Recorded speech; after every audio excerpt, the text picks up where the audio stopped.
አሜን። አባኮ አመሰግናለሁ ስላለህ አከብርሃለሁ። መንፈስ ቅዱስ ቅባት ስላለ አመሰግናለሁ። ህልውና ስላለ አመሰግናለሁ። አየሩን ተቆጣጠር፣ ጊዜውን ተቆጣጠር፣ መንፈሱን ተቆጣጠር።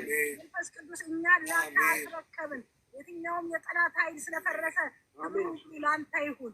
እግዚአብሔር ሆይ ወገኖች አንድ ነገር ልንገራችሁ። እዚህ ውስጥ ያላችሁ 236 ሰዎች አላችሁ። ቀጥታ ላይቡን እየተከታተላችሁ ያላችሁ 3940 ሰው ምን አድርጉ? 23940 ሰዎች ይኸውላችሁ። ከዛ ውጭ ያላችሁ በጣም ብዙ ሺህ ህዝቦች እያያችሁ እንደሆነ እያየው ነው። ክብር ለኢየሱስ ይሁን።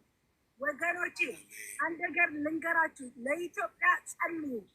ከፊቷ ያለውን የጠላት የዳቢሎስ ስትራቴጂ አለ። ጠላት ያቀደው እቅድ አለ። ሟርተኛ የጠነሰሰው አለ። ዳግም ደም ሊያፈስ የሚማማል መንፈስ አለ። ኪዳን እያደረገ ነው። ቃል እየተገባባ ነው።